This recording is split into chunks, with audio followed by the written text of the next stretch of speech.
কুয়াশা।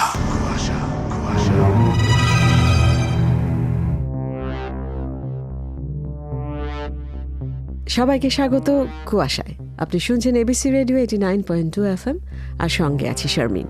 আর আমার সঙ্গে আছে প্রতিবারের মতন দুটো গল্প। প্রথম গল্প যেটি শুনবো খুব চমৎকার একটি গল্প, আমার ভীষণ প্রিয় লেখকের গল্প। আমি জানি আপনারও প্রিয় লেখকের নাম সত্যজিৎ রায়, আর গল্পের নাম দুই ম্যাজিশিয়ান। আর পড়ে শোনাবে সেতু। আসুন তাহলে সত্যজিৎ রায়ের লেখা দুই ম্যাজিশিয়ান গল্পটি শুনি সেতুর মুখে, তারপরে আবারও ফিরে আসছি। এখন শুনবেন গল্পের প্রথম পর্ব। একটা ছোট্ট বিরতি নিয়ে সরাসরি চলে যাব পরের পর্বে, তারপর ফিরছি। সঙ্গেই থাকবেন। কুয়াশা।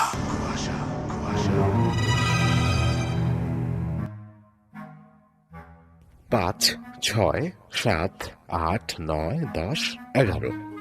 সুরপতি ট্রাঙ্কগুলো গুনে নিয়ে অ্যাসিস্ট্যান্ট অনিলের দিকে ফিরে বলল, ঠিক আছে, দাও, গাড়ি পাঠিয়ে দাও, সব ব্রেক ভ্যানে, আর মাত্র 25 মিনিট। অনিল বলল, আপনার গাড়িও ঠিক আছে স্যার, কুপিং, দুটো প্রার্থী আপনার নামে নেওয়া হয়েছে, কোনো অসুবিধা হবে না।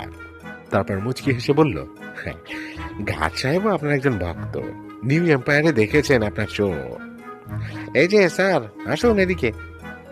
গার্ড বীরেন বক্সি মশাই একগাল হেসে এগিয়ে এসে তার ডান হাতখানা সুরপতির দিকে বাড়িয়ে দিলেন। আসুন স্যার, যে হাতে সাফাই দেখে এত আনন্দ পেয়েছি, সে হাত একটিবার শেক করে নিজেকে কৃতার্থ করি। সুরপতি মণ্ডলের 11টি ট্র্যাঙ্কের যে কোনো একটির দিকে চাইলেই তার পরিচয় পাওয়া যায়। মন্ডলস মিরাকেল কথাটি পরিষ্কার বড় বড় অক্ষরে লেখা প্রতিটি ট্রাঙ্কের পাশে এবং ঢাকনার উপর। এর বেশি আর পরিচয়ের দরকার নেই, কারণ ঠিক 2 মাস আগেই কলকাতার নিউ এম্পায়ার থিয়েটারে মন্ডলের জাদুবিদ্যার প্রমাণ পেয়ে দর্শক বারবার করধ্বনি করে তাদের বাহবা জানিয়েছে। খবরের কাগজেও বেশ প্রশংসা হয়েছে। 1 সপ্তাহের প্রোগ্রাম ভিড়ের ঠেলায় চলেছে 4 সপ্তাহ, তাও যেন লোকের আশ মেটেনি। থিয়েটারের কর্তৃপক্ষের অনুরোধেই মন্ডলকে কথা দিতে হয়েছে যে বড়দিনের ছুটিতে আবার শো করবে সে। কোনো অসুবিধে হলে বলবেন স্যার। গার্ড সাহেব সুরপতিকে তার কামরায় তুলে দিলেন। সুরপতি এদিক ওদিকে দেখে নিয়ে একটা স্বস্তির নিঃশ্বাস ফেলল। বেশ কামরা। আচ্ছা স্যার, তাহলে। হ্যাঁ, অনেক ধন্যবাদ আপনাকে। গার্ড চলে যাবার পর সুরপতি তার বেঞ্চের কোণে জানলার পাশটায় ঠেস দিয়ে বসে পকেট থেকে 1 প্যাকেট সিগারেট বার করলো। এটা বোধহয় তার বিজয় অভিযানের শুরু। উত্তরপ্রদেশ, দিল্লি, আগ্রা, এলাহাবাদ, কাশী, লক্ষ্ণৌ, এই যাত্রা কটি। তারপর আরো কত প্রদেশ পড়ে আছে, কত নগর, কত উপনগর। আর শুধু কি ভারতবর্ষই, তার বাইরেও যে জগৎ রয়েছে, একটা বিরাট বিস্তীর্ণ জগৎ। বাঙালি বলে কি আর অ্যাম্বিশন নেই? সুরপতি দেখিয়ে দেবে। এককালে যে দেশের জাদুকর হুডিনির কথা পড়ে তার গায়ে কাটা দিত, সেই আমেরিকা পর্যন্ত ছড়িয়ে পড়বে তার খ্যাতি। বাংলার ছেলের দৌড় কতখানি তা সে প্রমাণ করবে বিশ্বের লোকের কাছে। যাক না কটা বছর, এ তো সবে শুরু। অনিল হাঁপাতে হাঁপাতে এসে বলল, সব ঠিক আছে স্যার, এভরিথিং। তলাগুলো চেক করে নিয়েছি তো? হ্যাঁ স্যার। গুড। আমি ওই 2টো বগি পরেই আছি। লাইন ক্লিয়ার দিয়েছে? এই দিল বলে আমি চলি। বর্ধমানে চা খাবেন কি? বলে মন্দ হয় না, আমি নিয়ে আসবো কাল। অনিল চলে গেল। সুরপতি সিগারেট ধরিয়ে জানালার বাইরে দৃষ্টি নিক্ষেপ করল। প্ল্যাটফর্ম দিয়ে কুলি, যাত্রী, ফেরিওয়ালার দুমুখ কলমুখ স্রোত বয়ে চলেছে। সুরপতি সেদিকে দেখতে দেখতে কেমন অন্যমনস্ক হয়ে গেল। তার দৃষ্টি ঝাপসা হয়ে এলো। স্টেশনের কোলাহল মিলিয়ে এলো। মনটা তার চলে গেল অনেক দূরে, অনেক পিছনে। এখন তার বয়স 33, তখন 7 কি 8। দিনাজপুর জেলার ছোট একটি গ্রাম, 5 পুকুর। শরতের এক শান্ত দুপুর। এক বুড়ি চটের থলি নিয়ে বসেছে বটতলার মতি মুদির দোকানের ঠিক সামনে। তাকে ঘিরে ছেলে বুড়োর ভিড়। কত বয়স বুড়ির? 60ও হতে পারে, 90ও হতে পারে। তোবড়ানো গালে অজস্র হিজি বিজি বলি রেখা, হাসলেই সংখ্যায় দ্বিগুণ হয়ে যাচ্ছে। আর ফোকলা দাঁতের ফাঁক দিয়ে কথার খই ফুটছে। ভানুমতির খেল দেখিয়েছিল বুড়ি, সেই প্রথম আর সেই শেষ। কিন্তু যা দেখেছিল তা সুরপতি কোনো দিন ভোলেনি, ভুলবেও না। তার নিজের ঠাকুমার বয়স তো 60-65 হবে। সুতো পড়াতে গেলে সর্বাঙ্গ ঠক ঠক করে কাঁপে। আর ওই বুড়ির কোকড়ানো হাতে এত জাদু। চোখের সামনে, নাকের সামনে হাত দু হাতের মধ্যে জিনিসপত্র সব ফুস মন্ত্র উধাও করে দিচ্ছে, আবার পরক্ষণেই ফুস মন্ত্রে বার করে দিচ্ছে। টাকা, মার্বেল, লাট্টু, সুপুরি, পেয়ারা। কালু কাকার কাছ থেকে একটা টাকা নিয়ে বুড়ি ভ্যানিশ করে দিল। তাতে কাকার কি রাগ আর তন্দি। তারপর খিলখিল হাসি হেসে বুড়ি আবার যখন সেটি বার করে ফেরত দিল, তখন কাকার চোখ ছানা গড়া। সুরপতির বেশ কিছুদিন ভালো করে ঘুম হয়নি এই ম্যাজিক দেখে। আর তারপর যখন ঘুমিয়েছে, তখনও নাকি মাস কয়েক ধরে মাঝে মাঝে ঘুমের মধ্যে ম্যাজিক ম্যাজিক বলে চেঁচিয়ে উঠেছে। এরপরে গায়ে যখনই মেলা টেলা বসেছে, সুরপতি ম্যাজিক দেখার আশায় ধাওয়া করেছে সেখানে। কিন্তু তেমন অবাক করা কিছুই চোখে পড়েনি তার। 16 বছর বয়সে সুরপতি চলে আসে কলকাতার বিপ্রদাস স্ট্রিটে কাকার বাড়ি থেকে ইন্টারমিডিয়েট পড়বে বলে। কলেজের বইয়ের সঙ্গে পড়া চলেছিল ম্যাজিকের বই। কলকাতায় আসার 2-1 মাসের মধ্যেই সুরপতি সেসব বই কিনে নিয়েছিল। আর কেনার কিছুদিনের মধ্যেই বইয়ের সব ম্যাজিকই তার শেখা হয়ে গিয়েছিল। তাসের প্যাকেট কিনতে হয়েছিল অনেকগুলো। ঘন্টার পর ঘন্টা তাস হাতে নিয়ে আয়নার সামনে দাঁড়িয়ে ম্যাজিক অভ্যাস করতে হয়েছিল তাকে। কলেজের সরস্বতী পুজোয় বন্ধু বান্ধবের জন্মদিনে সুরপতি এসব ম্যাজিক মাঝে মাঝে দেখাতো। সে যখন সেকেন্ড ইয়ারে পড়ে, তখন তার বন্ধু গৌতমের বোনের বিয়েতে তার নেমন্তন্ন হয়। সুরপতির ম্যাজিক শেখার ইতিহাসে এটা একটা স্মরণীয় দিন, কারণ এই বিয়ে বাড়িতেই তার প্রথম দেখা হয় ত্রিপুরা বাবুর সঙ্গে। সুইনহো স্ট্রিটের বিরাট বিরাট বাড়ির পেছনের মাঠে শামিয়ানা পড়েছে। তারই এক কোণে একটা ফরাসে অতিথি অভ্যাগত পরিবেষ্টিত হয়ে বসে আছেন ত্রিপুরা চরণ মল্লিক। হঠাৎ দেখলে নেহাত নগণ্য লোক বলে মনে হয়। বছর 48 বয়স, কোকড়ানো টেরিকাটা চুল, হাসি হাসি মুখ, ঠোঁটের দুকোণে পানের দাগ। রাস্তায় ঘাটে এরকম কত লোক দেখা যায় তার ইয়ত্তা নেই। কিন্তু ঠিক সামনেই ফরাসের উপর যে কাণ্ডটা ঘটছে, সেটা দেখলে লোকটি সম্বন্ধে মত পাল্টাতে হয়। সুরপতি প্রথমে নিজের চোখে বিশ্বাসই করতে পারেনি। একটা রূপোর আধুলিক গড়িয়ে গড়িয়ে 3 হাত দূরে রাখা একটি সোনার আংটির কাছে চলে গেল। তারপর আংটিটাকে সঙ্গে নিয়ে আবার গড় গড়িয়ে ত্রিপুরা বাবুর কাছে ফিরে এলো। সুরপতি এতই হতভম্ব যে তার হাততালি দেবার সামর্থ্য পর্যন্ত নেই। এদিকে পর মুহূর্তে আবার আরেক তাজ্জব জাদু। গৌতমের জ্যাঠামশাই ম্যাজিক দেখতে দেখতে চুরুট ধরাতে গিয়ে তার দেশলাইয়ের কাঠির বাক্স মাটিতে ফেলে বসলেন। তাকে উপর হতে দেখে ত্রিপুরা বাবু বললেন, আপনি আর কষ্ট করে ওগুলো তুলবেন কেন স্যার? আমাকে দিন, আমি তুলে দিচ্ছি। তারপর কাঠিগুলো ফরাসের এক কোণে স্তূপ করে রেখে নিজের বা হাতে বাক্সটা নিয়ে ত্রিপুরা ডাকতে লাগলেন, হ্যাঁ তুই তো। আর কাঠিগুলো ঠিক পোষা বিড়াল কুকুরের মতোই একে একে গুটি গুটি করে বাক্সের ভেতর ঢুকে যেতে লাগলো।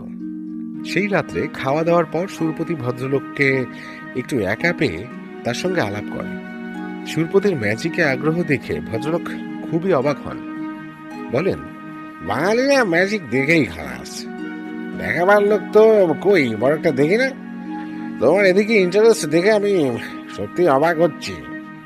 এর 2 দিন পরে সুরপতি ত্রিপুরা বাবুর বাড়ি যায়। বাড়ি বললে ভুল হবে, মির্জাপুর স্ট্রিটের একটি মেজবাড়ির একটি জীর্ণ ঘর। অভাব অনটনের এমন স্পষ্ট চেহারা সুরপতি আর দেখেনি। ভদ্রলোক সুরপতিকে তার জীবিকার কথা বলেছিলেন। 50 টাকা করে ম্যাজিক দেখানোর ফি তার। মাসে 2টো করে বায়না জোটে কিনা সন্দেহ।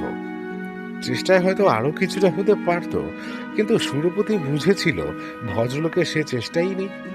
এত গুণী লোকের এমন অ্যাম্বিশনের অভাব হতে পারে, সুরপতি তা ভাবতে পারেনি।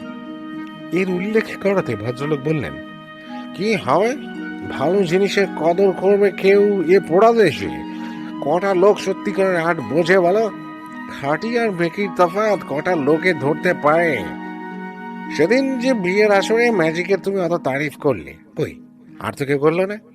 যে খবর এলো পাত পড়েছে, সব সুর করে সরে গেল ম্যাজিক ছেড়ে পেট পুজো করতে। সুরপতি কয়েকজন আত্মীয় বন্ধুর বাড়িতে অনুষ্ঠানে ত্রিপুরা বাবুর ম্যাজিকের বন্দোবস্ত করে দিয়েছিল। কিছুটা কৃতজ্ঞতা এবং বেশিটাই একটা স্বাভাবিক স্নেহবশত ত্রিপুরা বাবু সুরপতিকে তার ম্যাজিক শেখাতে রাজি হয়েছিলেন। সুরপতির টাকার কথা তোলাতে তিনি তীব্র আপত্তি করেন।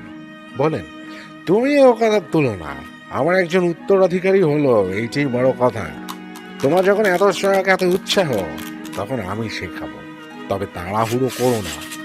এটা একটা সাধনা, বুঝতে পারছো? তাড়াহুড়ো কিচ্ছু হবে না। ভালো করে শিখে নিলে একটা সৃষ্টির আনন্দ পাবে। খুব বেশি টাকা বা খ্যাতির আশা করো না। অবশ্যই আমার দুর্দশা তোমার কোনোদিন হবে না, কারণ তোমার মধ্যে অ্যাম্বিশন আছে, আমার নেই। সুরপতি ভয়ে ভয়ে জিজ্ঞেস করেছিল, সব ম্যাজিক শেখাবেন তো? ওই আধুলি আর আংটির ম্যাজিকটাও শেখাবেন তো? ত্রিপুরা বাবু হেসে বলেছিলেন, ধাপে ধাপে উঠতে হবে, ব্যস্ত হয়েও না, লেগে থাকো, সাধনা চাই। এসব পুরাকালের জিনিস।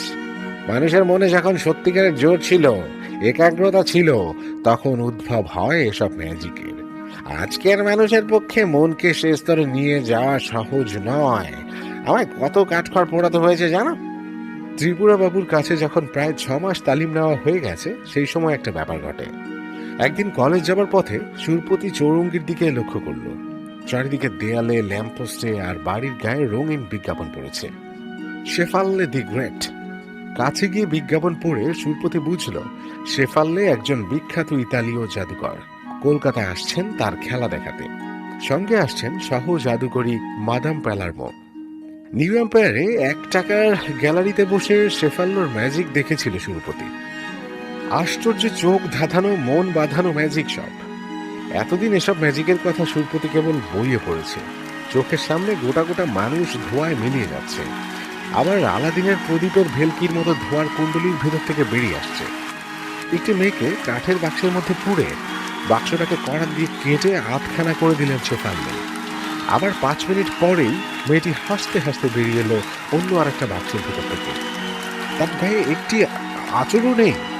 সুরপতির হাতের তেলও সেদিন লাল হয়ে গিয়েছিল হাততালির চোটে। আর শেফাল্লোকে লক্ষ্য করে বারবার অবাক হচ্ছিল সেদিন সুরপতি। লোকটা যেমন জাদুকর তেমনই অভিনেতা। পরনে কালো চকচকে স্যুট, হাতে ম্যাজিক ওয়ার্ল্ড, মাথায় টপ হ্যাট। সেই হ্যাটের ভিতর থেকে জাদু বলে কি না বার করলেন শেফাল্লো। একবার খালি হ্যাটে হাত ঢুকিয়ে কান ধরে একটা খরগোশ টেনে বার করলেন। বেচারা সবে কান ছাড়া শেষ করেছে, এমন সময় বেরোলো পায়রা। আর এর সবকিছু সঙ্গে চলেছে শেফাল্লোর কথা, যাকে বলে কথার তুবড়ি। সুরপতি বইয়ে পড়েছিল একে বলে প্যাটার্ন। এই প্যাটার্ন হলো ম্যাজিশিয়ানদের একটা প্রধান অবলম্বন। দর্শক যখন এই প্যাটার্নের স্রোতে নাকানি চুমানি খাচ্ছেন, ম্যাজিশিয়ান সেই ফাঁকে হাত সাফাইয়ের আসল কাজগুলো সেরে নিচ্ছেন। কিন্তু এর আশ্চর্য ব্যতিক্রম হলেন মাদাম প্যালারমো। তার মুখে একটি কথা নেই। নির্বাক কলের পুতুলের মতো খেলা দেখিয়ে গেলেন তিনি। তাহলে তার হাত সাফাইগুলো হয় কোন ফাঁকে? এর উত্তরও সুরপতি পরে জেনেছিল। স্টেজে এমন ম্যাজিক দেখানো সম্ভব যাতে হাত সাফাইয়ের কোনো প্রয়োজনই নেই। সেসব ম্যাজিক নির্ভর করে কেবল যন্ত্রের কারসাজির উপর, এবং সেসব যন্ত্র চালানোর জন্য স্টেজের কালো পর্দার পিছনে লোক থাকে। মানুষকে 2 ভাগে ভাগ করে কেটে আবার জুড়ে দেওয়া বা ধোঁয়ার ভিতর অদৃশ্য করে দেওয়া, সবই কলকবজার ব্যাপার। তোমার যদি পয়সা থাকে, তুমিও সেসব কলকবজা কিনে বা তৈরি করিয়ে সেসব ম্যাজিক দেখাতে পারো। অবশ্যই ম্যাজিকগুলো জমিয়ে রসিয়ে সাজ পোশাকের বাহারে চিত্তাকর্ষক করে দেখানোর মধ্যেও একটা বাহাদুরি আছে, আর্টও আছে। সবাইয়ের সে আর্ট জানা নেই, কাজে পয়সা থাকলেই বড় ম্যাজিশিয়ান হওয়া যায় না। সবাই কি আর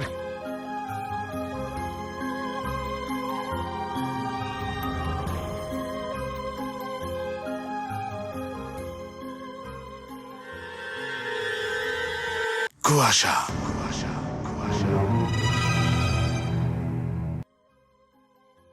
সুরপতির স্মৃতিজাল হঠাৎ ছিন্ন ভিন্ন হয়ে গেল। ট্রেনটা একটা প্রকাণ্ড ঝাঁকুনি দিয়ে প্ল্যাটফর্ম ছেড়েছে, আর ঠিক সেই মুহূর্তে একটা হ্যাচকা টান দিয়ে দরজা খুলে কামরার মধ্যে ঢুকেছে। এ কি? সুরপতি হা হা করে উঠে বাধা দিতে গিয়ে থেমে গেল। এ যে সেই ত্রিপুরা বাবু, ত্রিপুরা চরণ মল্লিক।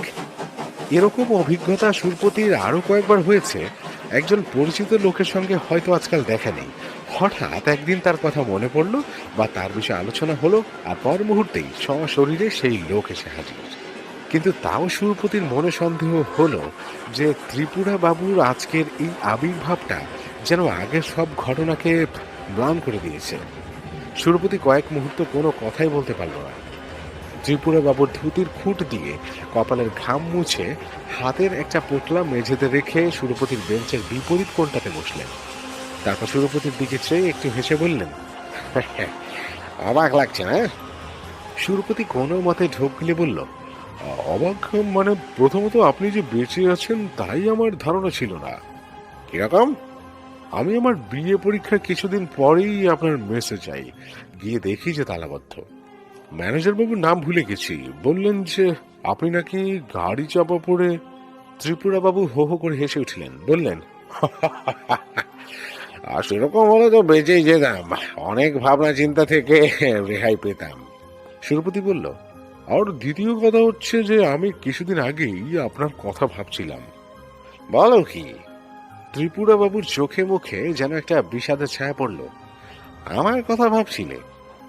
এখনো ভাবো আমার কথা? শুনে আশ্চর্য হলাম। সুরপতি জিভ কাটল। এটা আপনি কি বলছেন ত্রিপুরা বাবু? আমি কি অত সহজে ভুলি?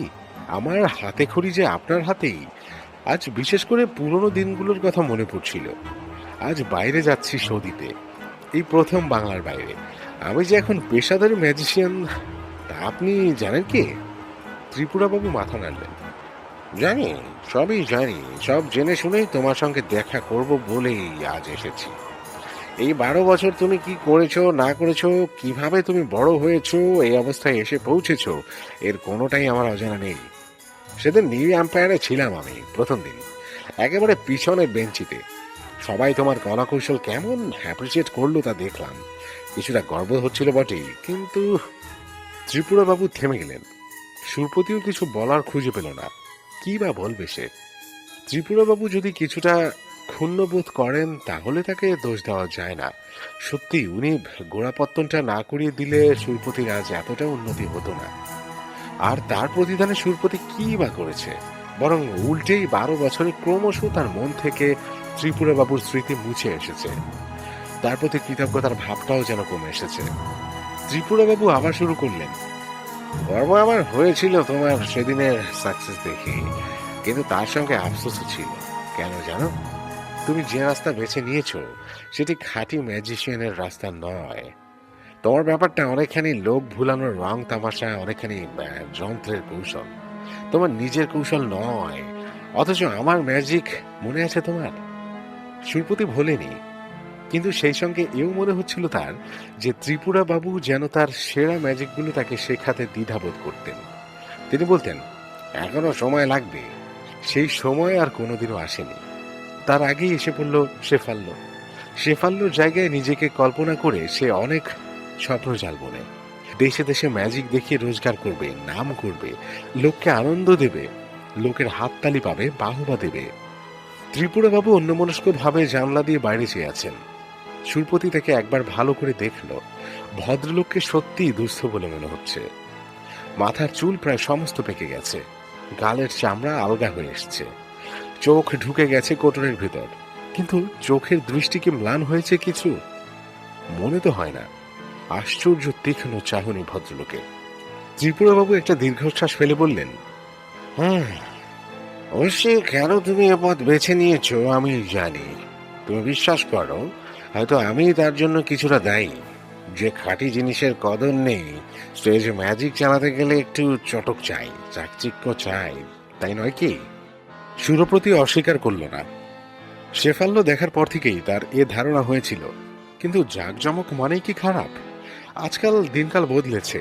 বিয়ের আসরে ফরসের উপর বসে ম্যাজিক দেখিয়ে কি বা রোজগার করবে তুমি? আর কেই বা জানবে তোমার নাম? ত্রিপুরা বাবুর অবস্থাটা তো সে নিজের চোখেই দেখেছে। খাঁটি ম্যাজিক দেখাতে গিয়ে যদি মানুষের পেট না চলে, তো সে ম্যাজিকের সার্থকতাটা কোথায়? সুরপতি ত্রিপুরা বাবুকে শেফাল্যর কথা বলল। যে জিনিস হাজার হাজার দর্শক দেখে আনন্দ পাচ্ছে, তারিফ করছে, তার কি কোনো সার্থকতা নেই?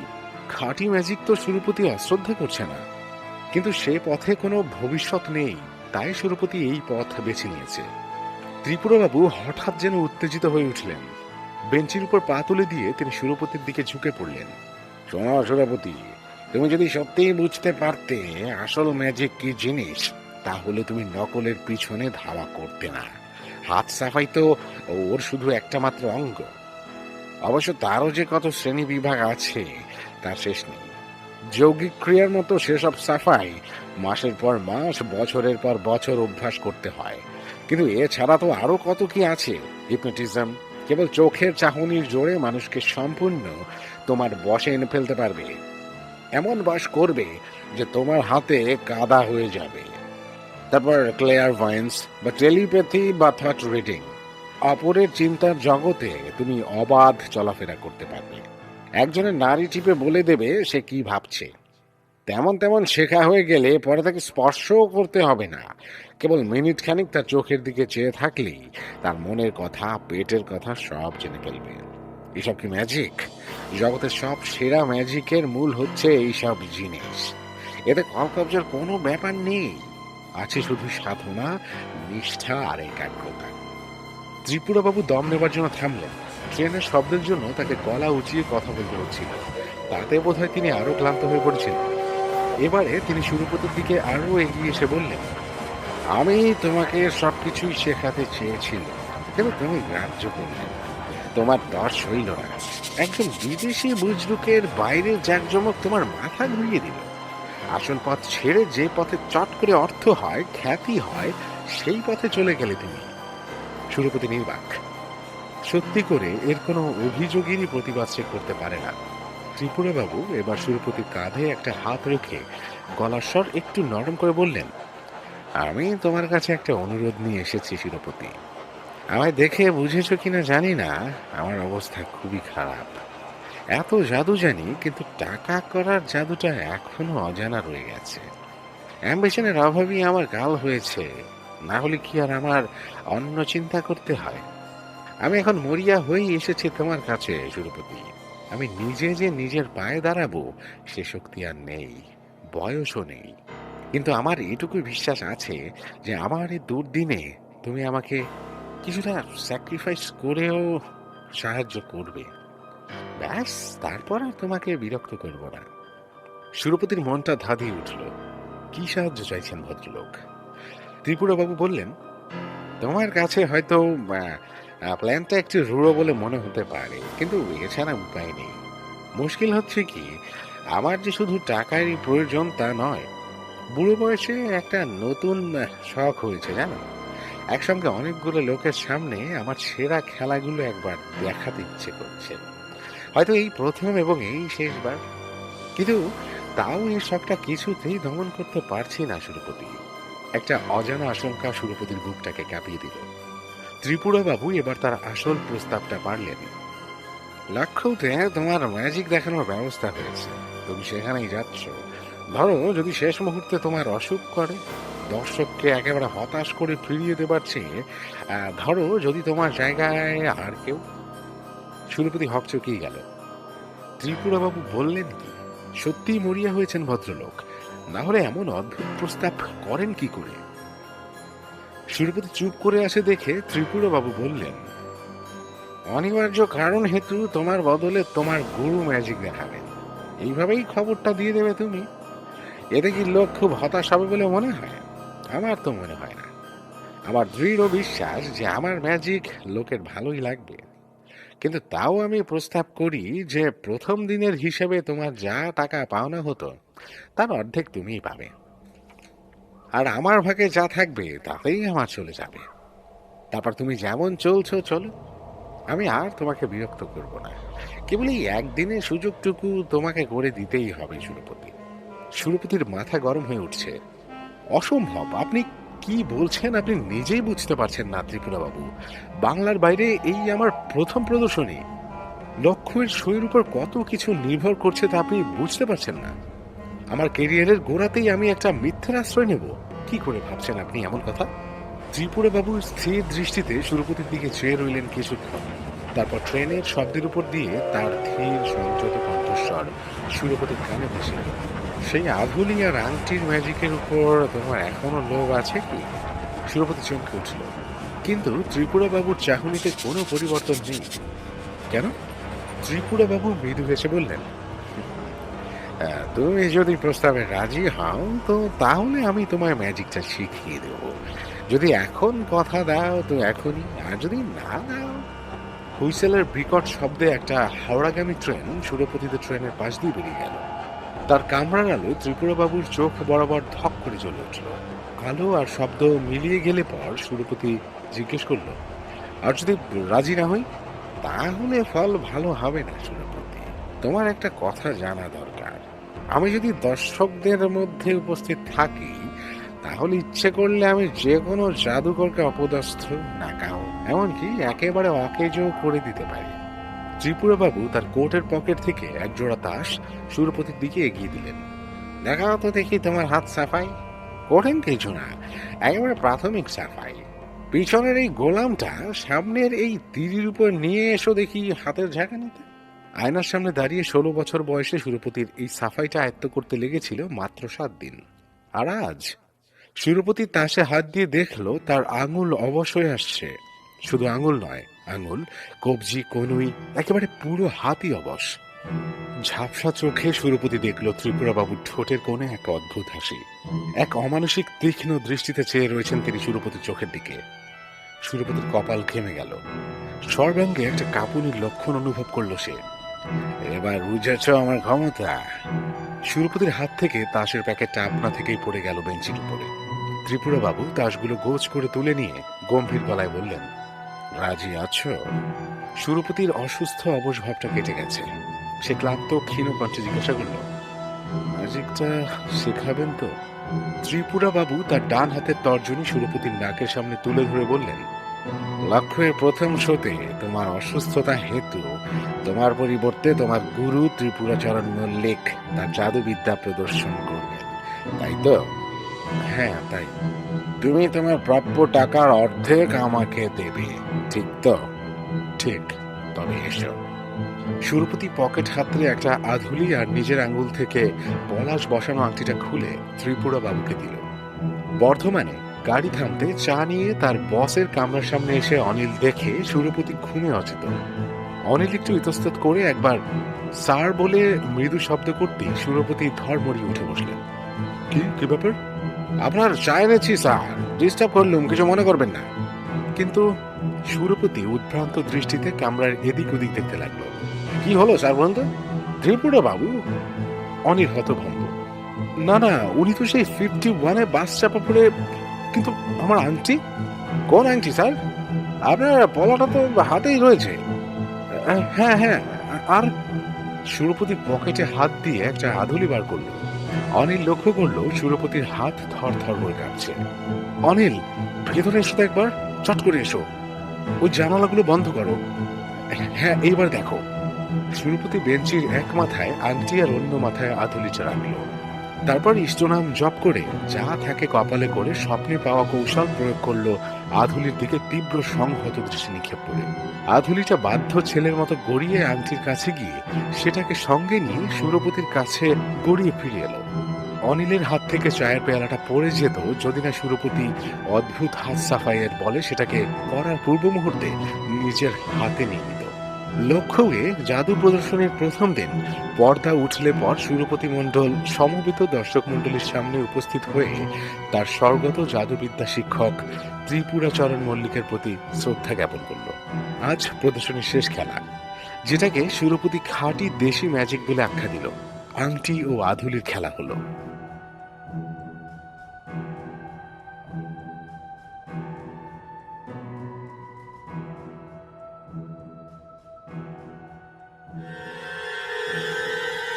কুয়াশা।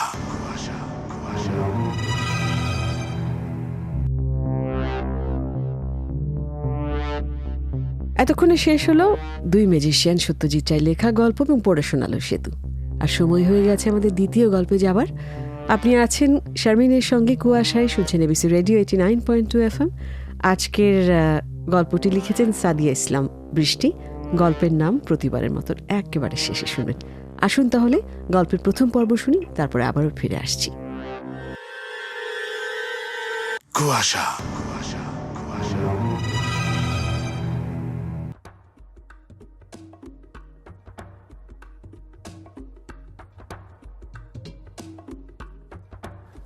ঘটনাটা শুরু হয়েছিল মোনাকের 22তম জন্মদিনের দিন। আর সববারের মতো বাবা সেবারও মোনাকের জন্মদিনে কাজ নিয়ে দেশের বাইরে। মাকে কোনো জন্মদিনই কাছে পায়নি মোনাক। খুব ছোটবেলাতে মারা গিয়েছিল মা। এসবে সে অভ্যস্ত ছিল। এই যে মায়ের না থাকা, বাবার কাজের বাহানা, নিজের জন্মদিনের দায়িত্ব নিজেই নেওয়া। মোনাক ছোটবেলা থেকেই দেখে এসেছে এসব, একটুও মন খারাপ করেনি কোনোদিন। জন্মদিনের দিন সকালবেলাতেই ঘুম থেকে উঠেছে, আয়নার দিকে তাকিয়ে নিজেকে একটা মিষ্টি হাসি উপহার দিয়েছে। বাবার উপহারগুলোও কম দামি কিছু ছিল না। নিজের উপস্থিত না থাকতে পারার বিষয়টা বাবার চড়া দামি দোকান থেকে কিনে আনা জিনিসপত্র দিয়ে চুকিয়ে দিতে চেয়েছে সবসময়, আর পেরেওছে। কখনো মোনাকের কাছ থেকে কোনো অভিযোগ পায়নি বাবা, আর পাবেই বা কেন? কিসের অভাব মোনাকের? মা, বাবা, ভালোবাসা। মোনাক বিশ্বাস করতো টাকা থাকলে আর কিছুই লাগে না মানুষের, তাই এসব মা বাবার অভাব গায়ে লাগেনি কখনো ওর। ভালোবাসা পায়নি বটে, তবে টাকা ছড়ালে কি মিথ্যে ভালোবাসার অভাব নাকি? টাকা দিয়ে সব কেনা যায়, বাবা মা, ভালোবাসা, এমনকি কারোর জীবনও। ওর বাবাও তাই বিশ্বাস করে। আর মোনাকে হয়েছিল তার বাবার ছেলে। মোনাকের মা খুব অন্যরকম মানুষ ছিলেন।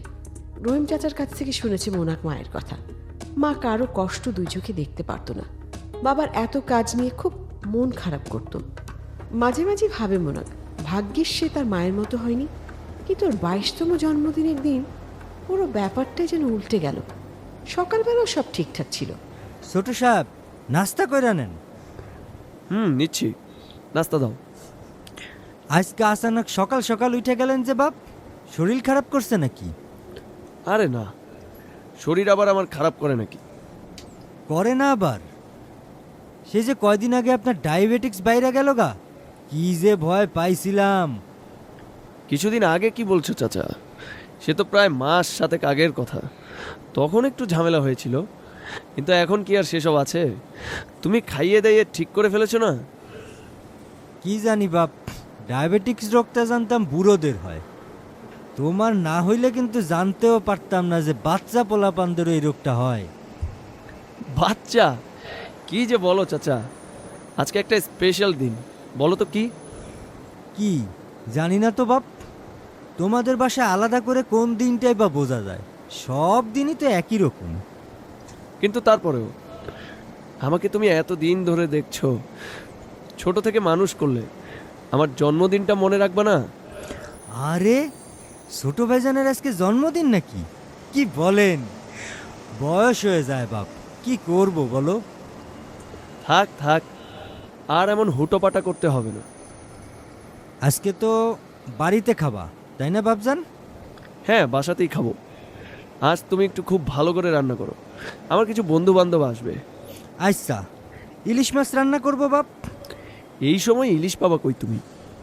তোমার জন্য আমি সব সময় তোমার পছন্দের জিনিস রাইখা দেই, খাও তো না বাসায়। কোনো একদিন যদি খাইতে চাও, এই জন্যে। তুমি আমাকে নিয়ে এত কেন ভাবো চাচা? আমি না ভাবলে ভাববো কে, কও দেহি? সকালে নাস্তা শেষে গাড়ি নিয়ে রাস্তায় বেরোলো মোনাক। গাড়ি চালাতে খুব ভালো লাগে ওর। মন খারাপ লাগলে গাড়ি চালায়, তখন মন ভালো হয়ে যায়। ধানমন্ডির ওদিকটায় গাড়ি নিয়ে এলোপাথারি ঘুরছিল।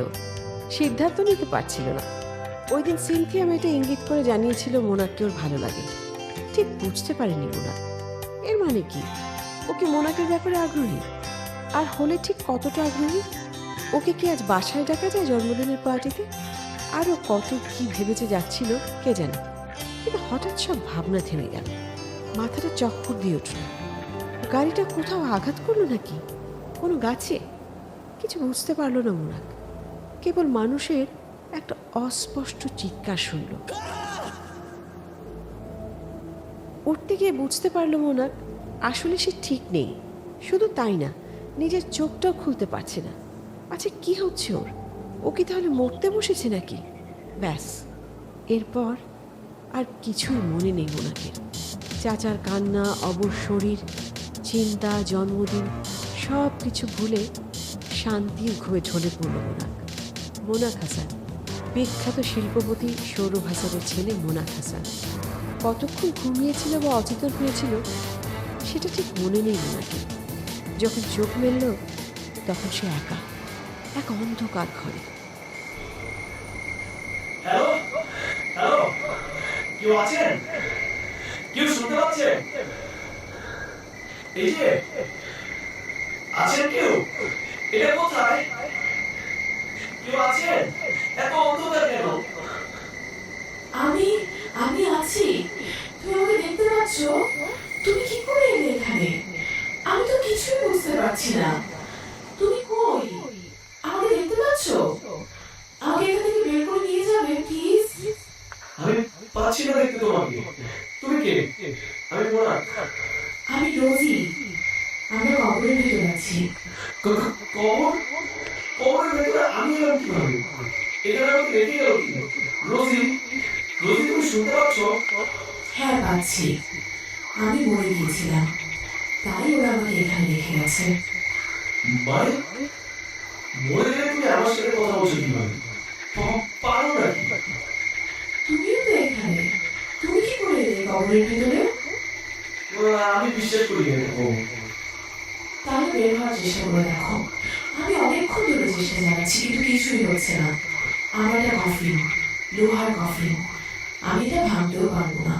তোমারটা মাটির কবর, হয়তো বেরোতে পারবে তুমি। মানে তুমি কফিনে? তুমি কোথায় থাকো? আমি খ্রিস্টান ধর্মাবলম্বী।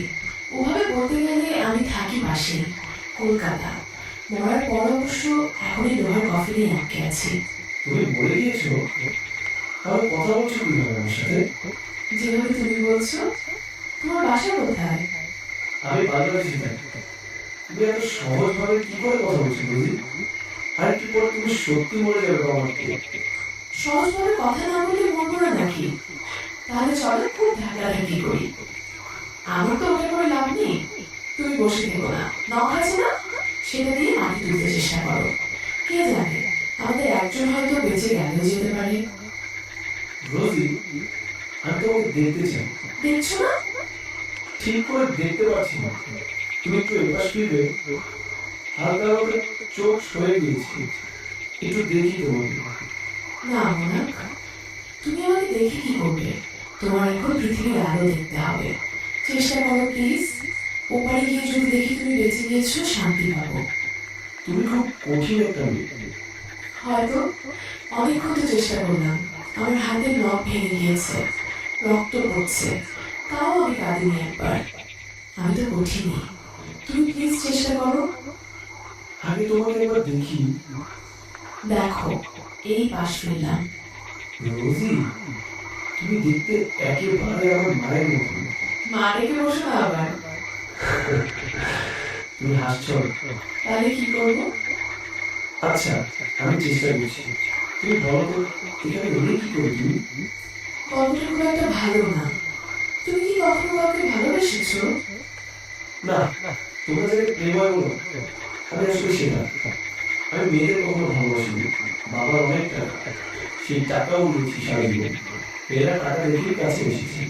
ব্যাস, আমি জোর করিনি কাউকে ভালোবাসি। আমি বেসেছিলাম। সেই মেয়ে ছিল না। কি করে বুঝলে? আমি ঠাট্টা করছিলাম, সত্যি নাকি? হ্যাঁ, তুমি কাজ করতে থাকো। খুব বেশি তাড়াহুড়ো করো না, তাহলে অক্সিজেন দ্রুত ফুরিয়ে যাবে।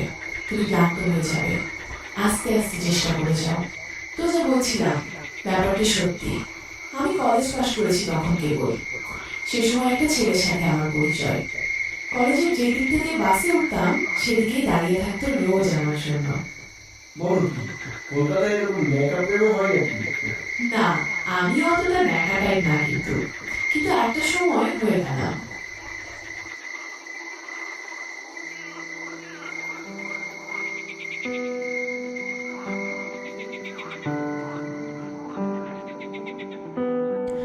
চলো আজকে ঘুরতে যাই। কোথায়? তা জানি না, তুমি বলো। চলো দূরে কোথাও ঘুরে আসি। দূরে কোথাও মানে কোথায়? তোমাদের বাড়িতে। বাবা মা আছে, সামনে গিয়ে বলতে পারবে যে আমাকে ভালোবাসো? পারবো না কেন, চলো যাই, আমার কোনো সমস্যা নেই। আচ্ছা আচ্ছা, এখন না, নিয়ে যাব তোমাকে, কিন্তু এখন না। আগে আমার স্কলারশিপটা হোক, তারপর। কিন্তু আমার বাবা মা এখনই ঝামেলা শুরু করে দিয়েছে, ছেলের বউ দেখতে চায়। আমাকে দেখিয়ে দাও না হয়। ভালো বলেছো। ঠাট্টা করছিলাম। সত্যি যদি দেখতে চায়, নিয়ে যাবে নাকি? কেন, কোনো সমস্যা? ওই পুরনো প্রেম কি আবার জেগে উঠেছে নাকি? পুরনো প্রেম মানে? বান্টি, ও আমার সাথে এক ক্লাসে পড়তো রনিত। ভালো বন্ধু ছিলাম, ভালো লাগতো একটু আধটু। প্রেম হয়নি কখনো আমাদের। আমি বিশ্বাস করি না।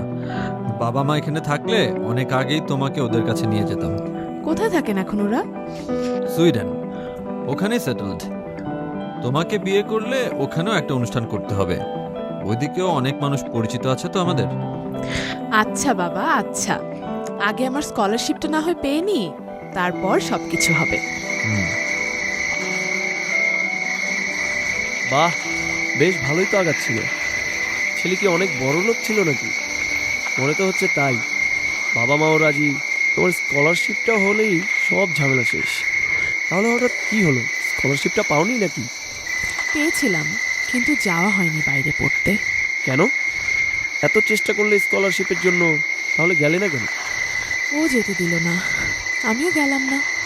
বাসার সবাইকে কি বোঝালে? কি আর বোঝাবো, ওদের কিছু বোঝানোর ছিল না। আমি ওদেরকে জানাইনি যে যাচ্ছি না। ওরা জানতো আমি স্কলারশিপটা পেয়ে খুব খুশি হয়েছি। রনিককে পরিচয় করিয়ে দিলাম একদিন বাসায়, সবাই ওকে পছন্দ করলো। সব কিছু ঠিকঠাকই চলছিল, হঠাৎ কি যেন হলো। রনিক বলল ও আর আমাকে বিশ্বাস করতে পারছে না। যদি স্কলারশিপ নিয়ে বাইরে গেলে আমি অন্য কাউকে ভালোবেসে ফেলি। ও আমাকে বলল থেকে যেতে। কি পজিটিভ! ও বললো আর তুমি থেকে গেলে? গেলাম, ওর সাথে থাকতে পারবো এটা ভেবেই থেকে গেলাম। ওর বাসায় গিয়ে উঠলো? বাসার সবাই জানলো আমি পড়তে গিয়েছি দেশের বাইরে। আসলে আমি কখনোই যাইনি। তারপর?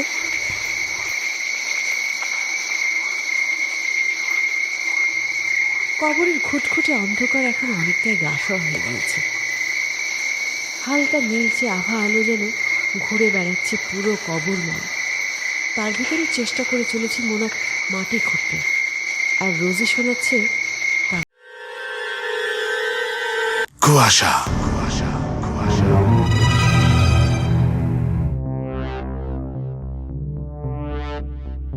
সবাইকে স্বাগত কুয়াশায়। আপনি শুনছেন এবিসি রেডিও 89.2 FM, আর সঙ্গে আছি শারমিন। আর আমার সঙ্গে আছে প্রতিবারের মতন দুটো গল্প। প্রথম গল্প যেটি শুনবো খুব চমৎকার একটি গল্প, আমার ভীষণ প্রিয় লেখকের গল্প। আমি জানি আপনারও প্রিয় লেখক। লেখকের নাম সত্যজিৎ রায়, আর গল্পের নাম দুই ম্যাজিশিয়ান। আর পড়ে শোনাবে সেতু। আসুন তাহলে সত্যজিৎ রায়ের লেখা দুই ম্যাজিশিয়ান গল্পটি শুনি সেতুর মুখে, তারপরে আবারও ফিরে আসছি। এখন শুনবেন গল্পের প্রথম পর্ব। একটা ছোট্ট বিরতি নিয়ে সরাসরি চলে যাব পরের পর্বে, তারপর ফিরছি। সঙ্গেই থাকবেন। কুয়াশা।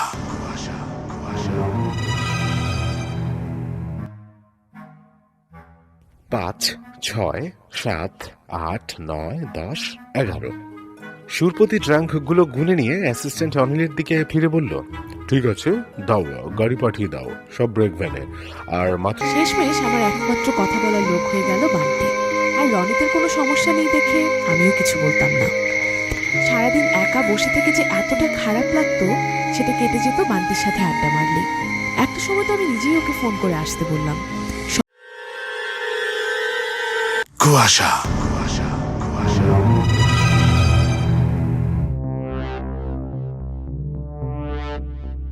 সবাইকে স্বাগত কুয়াশায়। আপনি শুনছেন এবিসি রেডিও 89.2 FM, আর সঙ্গে আছি শারমিন। আর আমার সঙ্গে আছে প্রতিবারের মতন দুটো গল্প। প্রথম গল্প যেটি শুনবো খুব চমৎকার একটি গল্প, আমার ভীষণ প্রিয় লেখকের গল্প। আমি জানি আপনারও প্রিয় লেখক। লেখকের নাম সত্যজিৎ রায়, আর গল্পের নাম দুই ম্যাজিশিয়ান। আর পড়ে শোনাবে সেতু।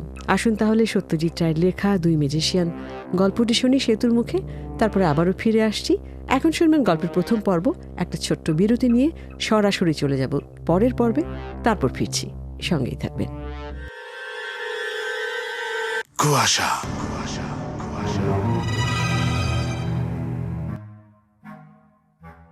পাঁচ, ছয়, সাত, আট, নয়, 10, 11। সুরপতি ড্রাঙ্কগুলো গুনে নিয়ে অ্যাসিস্ট্যান্ট অনিলের দিকে ফিরে বলল, ঠিক আছে, দাও। কুয়াশা।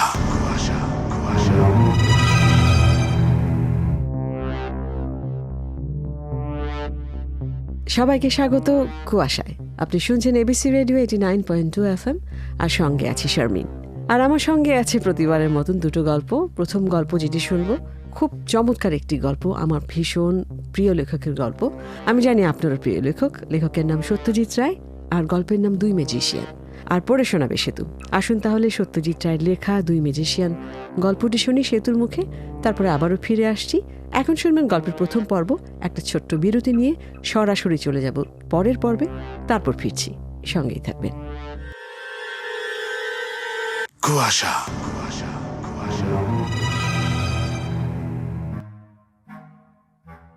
5, 6, 7, 8, 9, 10, 11। সুরপতি ড্রাঙ্কগুলো গুনে নিয়ে অ্যাসিস্ট্যান্ট অনিলের দিকে ফিরে বলল, ঠিক আছে, দাও, গাড়ি পাঠিয়ে দাও, সব ব্রেক ভ্যানে, আর মাত্র 25 মিনিট। অনিল বলল, আপনার গাড়িও ঠিক আছে স্যার, কুপিং 2টো প্রার্থী আপনার নামে নেওয়া হয়েছে, কোনো অসুবিধা হবে না। তারপর মুচকি হেসে বলল, হ্যাঁ, ঘাট সাহেবও আপনার একজন ভক্ত, নিউ এম্পায়ারে দেখেছেন আপনার শো। এই যে স্যার, আসুন এদিকে। গার্ড বীরেন বক্সি মশাই একগাল হেসে এগিয়ে এসে তার ডান হাতখানা সুরপতির দিকে বাড়িয়ে দিলেন। আসুন স্যার, যে হাতে সাফাই দেখে এত আনন্দ পেয়েছি, সে হাত একটিবার শেক করে নিজেকে কৃতার্থ করি। সুরপতি মণ্ডলের 11টি ট্র্যাঙ্কের যে কোনো একটির দিকে চাইলেই তার পরিচয় পাওয়া যায়। মন্ডলস মিরাকেল কথাটি পরিষ্কার বড় বড় অক্ষরে লেখা প্রতিটি ট্রাঙ্কের পাশে এবং ঢাকনার উপর। এর বেশি আর পরিচয়ের দরকার নেই, কারণ ঠিক 2 মাস আগেই কলকাতার নিউ এম্পায়ার থিয়েটারে মন্ডলের জাদুবিদ্যার প্রমাণ পেয়ে দর্শক বারবার করধ্বনি করে তাদের বাহবা জানিয়েছে। খবরের কাগজেও বেশ প্রশংসা হয়েছে। 1 সপ্তাহের প্রোগ্রাম ভিড়ের ঠেলায় চলেছে 4 সপ্তাহ, তাও যেন লোকের আশ মেটেনি। থিয়েটারের কর্তৃপক্ষের অনুরোধেই মন্ডলকে কথা দিতে হয়েছে যে বড়দিনের ছুটিতে আবার শো করবে সে। কোনো অসুবিধে হলে বলবেন স্যার। গার্ড সাহেব সুরপতিকে তার কামরায় তুলে দিলেন। সুরপতি এদিক ওদিকে দেখে নিয়ে একটা স্বস্তির নিঃশ্বাস ফেলল। বেশ কামরা। আচ্ছা স্যার, তাহলে। হ্যাঁ, অনেক ধন্যবাদ আপনাকে।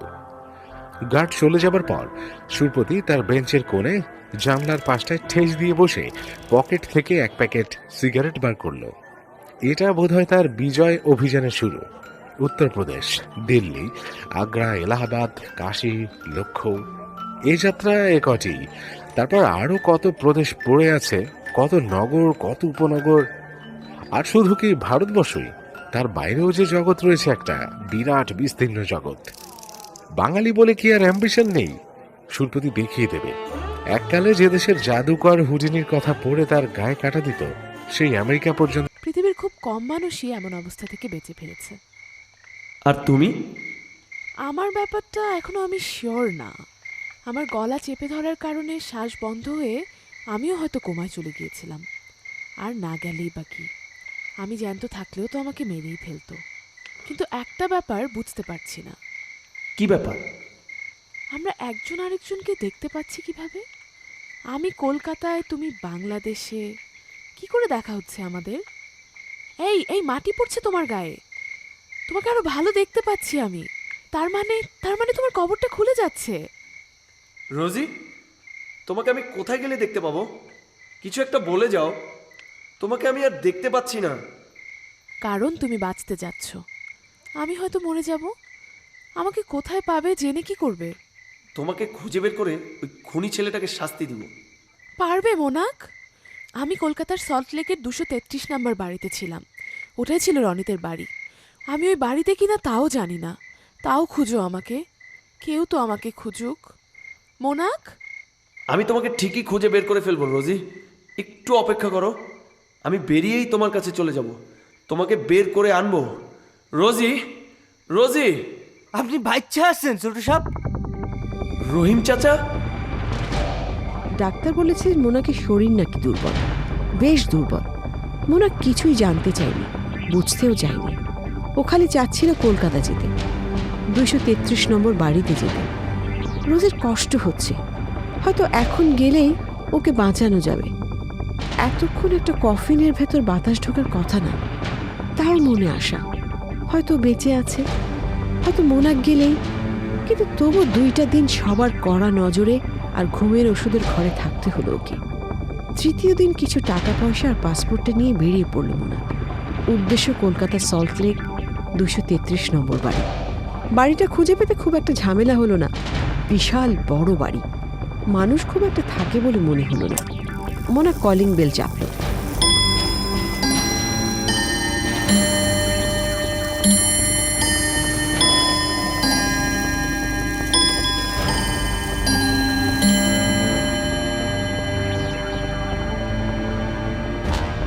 কে বলুন? এটা রনিতের বাসা না? হ্যাঁ, আমি রনিত। আপনার সাথে একটু কথা ছিল। বলুন, এখানেই দরজাতেই? ভেতরে আসতে চাইছেন? আসুন। কি হয়েছে বলুন তো? আমি রোজির বন্ধু। তো আমার কাছে কি? ও স্কলারশিপ নিয়ে বিদেশ চলে গেছে, এরপর আমার সাথে আর দেখা হয়নি। ওর পরিবারের সাথে কথা হতো, ওরা নাকি খোঁজ পাচ্ছে না রোজির। কাল রোজির পরিবার এসে আমাকে থ্রেট দিয়ে গেল, আজকে আবার আপনি আসলেন। আর কত? ভালোভাবে বলছি চলে যান, এই বিষয়ে আমি কিছুই জানি না। না জানতেই পারেন, বলছি না যে আপনি জানেন। তাহলে আপনার সাহায্য চাচ্ছি, হয়তো কোনো হিন্ট দিলেও দিতে পারেন আপনি। তো রোজিকে খোঁজার ব্যাপারে আপনার এত আগ্রহ কেন? কোথায় থাকেন আপনি? বাংলাদেশে। বাহ, বন্ধু তাহলে ওই পর্যন্ত গড়িয়েছে। মুখ সামলে কথা বলুন। আমি জানি রোজিকে আপনি মেরে কফিনে পুড়ে দিয়েছেন, লোহার কফিন। আমি সব জানি। ভালো করে বলুন, ও কোথায় আছে? ও আমাকে বলেছে যে ও স্কলারশিপ নিয়ে যায়নি, বান্টিকে নিয়ে আপনি ওকে টর্চার করতেন, ওর গলা টিপে বাড়তে চেয়েছেন, ওকে মাটি চাপা দিয়েছেন। বলুন ও কোথায় আছে? এর বাড়িতে ওকে রেখেছেন নাকি বাইরে? এত কিছু জানেন তাহলে আর এটুকুই বাকি কেন? এটা ও বলতে পারেনি? না, পারেনি। পারলে আজকে এখানে আপনি দাঁড়িয়ে থাকতেন না, পুলিশের কাছে থাকতেন। আমি একা আসতাম না, পুলিশ সাথে করে নিয়েই আসতাম। আসেননি যখন, তখন আর কি করা? ভুল তো আপনার হয়েই গেল। কাউকে না জানিয়ে আমার বাড়িতে চলে এসেছেন। রোজির খুনি আমি, সেটাও আপনি জানেন। তাহলে আপনাকে বাঁচিয়ে রাখার কি দরকার আমার বলুন তো? আমাকে হুমকি দিচ্ছেন নাকি? না, হুমকি না, সত্যি কথা বলছি। তবে রোজিকে যত সহজে মেরেছি, তত সহজে আপনাকে। সহজে? একটা মানুষকে জ্যান্ত অবস্থায় আপনি কবর দিয়ে দিলেন, তাকে কফিনে পুড়ে দিলেন, এটা আপনার কাছে খুব সহজ মনে হচ্ছে? মানে? মানে খুব কষ্ট পেয়ে মরেছে রোজি, আর ঠিক ততটা কষ্ট আপনিও পাবেন, আপনিও মরবেন। তা মারবে কে? আপনি? হয়তো তাই। ইন্সপেক্টর, ভিতরে আসুন। ইন্সপেক্টর এখানে কেন? আপনার সব কথা শোনার জন্য। পরিষ্কার শুনেছেন তো ইন্সপেক্টর, ও যে রোজিকে খুন করেছে? এবার তাহলে ওর মুখ থেকেই বের করুন, রোজি কোথায়, প্লিজ।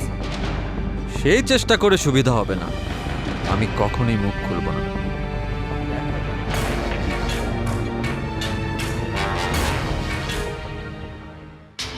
সমস্যা করেছেন ইন্সপেক্টর গোথেন এই রোজি হত্যার কেসটা নিয়ে। গোড়া থেকে আসা যায়। রোজি নামী মেয়েটি নিজেই খুব রহস্যময় একটা চরিত্র। বাসায় এসে বলেছে স্কলারশিপ নিয়ে বাইরে পড়তে যাচ্ছে এবং সে মতন রওনাও দিয়েছে, অথচ সে এসে থাকতে শুরু করে বয়ফ্রেন্ড রনিতের সাথে। কেন সে এটা করলো? উত্তর দুইটা। হয় রোজির পরিবার রনিতকে মেনে নেয়নি, না হয় রনিত রোজির বিদেশ যাওয়াটাকে পছন্দ করে, তাই সেটা সে আটকে দিয়েছে। রোজির পরিবার রনিতকে চিনত, এমনকি দুজনের সম্পর্কও তার মেনে নিয়েছিল, আর তাই প্রথম উত্তরটিকে খুব সহজে নাকচ করে দেওয়া যায়। রনিত চাইনি দেখে নিজের বাসাকে মিথ্যে বলে রনিতের বাসায় গিয়ে উঠেছিল রোজি। যে মেয়ে এমন কিছু করতে পারে তাকে কি আদৌ বিশ্বাস করা যায়? তারপরে মানা গেল যে রোজি রনিতের বাসায় গিয়ে উঠেছিল, কিন্তু রনিত সেটাকে অস্বীকার করছে। তার মানে কিছু একটা গড়বড় আছে এখানে। আদৌ রোজি রনিতের বাসায় গিয়েছিল তো, নাকি অন্য কোথাও ছিল সে? হতে পারে পরিবারকে যেমন মিথ্যে বলেছে, রনিতকেও সেভাবে মিথ্যে বলে ঠকিয়েছে মেয়েটা। তবে সব কিছু এদিক ওদিক করে কিছু একটা সমাধানে আসা গেলেও একটা সমাধান কোনোভাবেই মাথায় আসছে না গোথের। আর সেটা রোজের মা বাবা জানে না, রোজের বয়ফ্রেন্ড জানে না, বন্ধুরা জানে না, অথচ বাংলাদেশের একটি ছেলে যার সাথে রোজের কোনোদিন যোগাযোগ হয়নি সে জেনে গেল সব কিছু। এমনিতে ছেলেটির দাবি অনুসারে জীবিত অবস্থায় কফিনে পুড়ে দেওয়া হয়েছিল রোজিকে। কে বলেছে ছেলেটাকে এই কথা? রোজি? মোনাক নামের ছেলেটি তাই বলছে বটে, তবে তাতে গোছলের মাথার প্যাচ খোলার বদলে আরও যেন প্যাচ বেড়ে যাচ্ছে। কবির, জি স্যার। একটা চা আনো, আর ওটা রনিত নামের ওই ছেলেটার ওখানে নিয়ে যাও। জি স্যার। আর শোনো। জি স্যার। মোনাক নামের ছেলেটা কোথায়? ওকে তো স্যার জেলে রাখা গেল না, তার বাবা খুব টাকা পয়সাওয়ালা, জামিন করিয়ে নিয়েছে। আমরা তো কোনো কেস দেইনি ওর উপর, কিছু করেইনি, তাহলে জেলে থাকবে কেন? তাকে বলেছি বাইরের বেঞ্চে বসতে। তা তো জানি না স্যার, তবে অনেক বড়লোকের ছেলে মনে হয়। তাই জেলের বেঞ্চে পোষায়নি হয়তো। আচ্ছা যাও।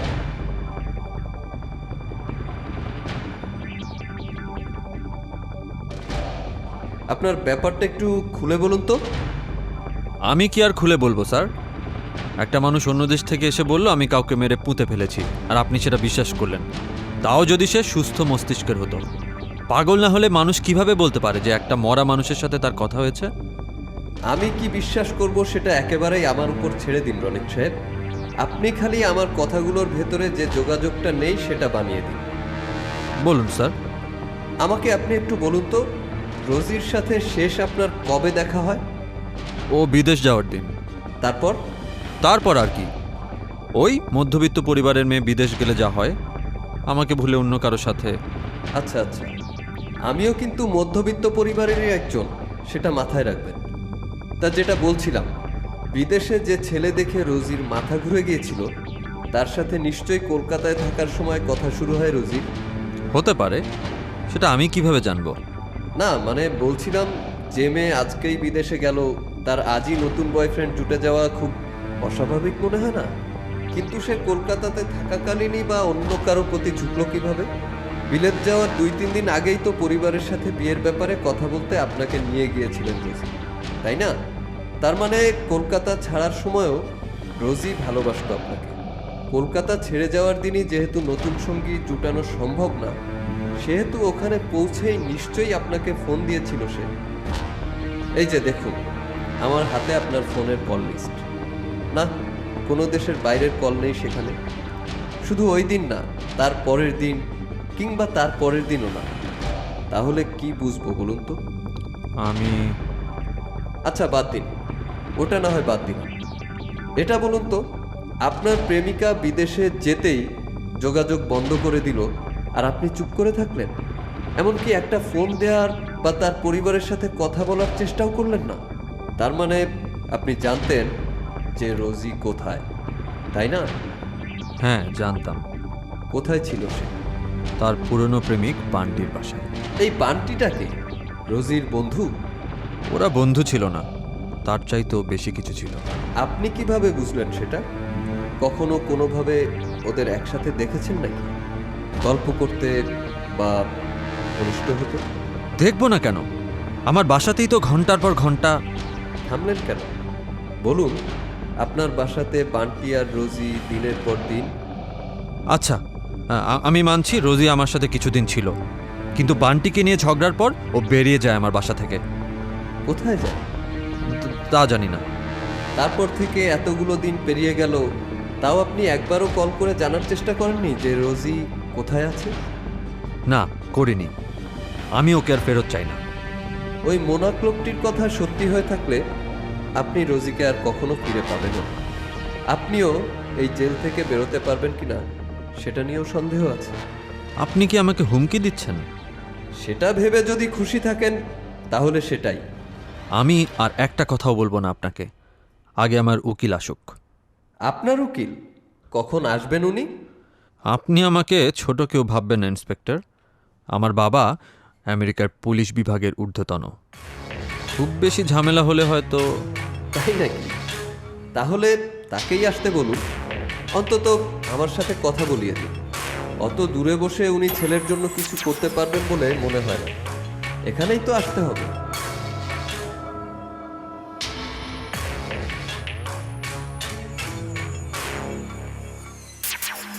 কবে চলে গেল রনিতের সঙ্গে ঢুকলেন করতেন।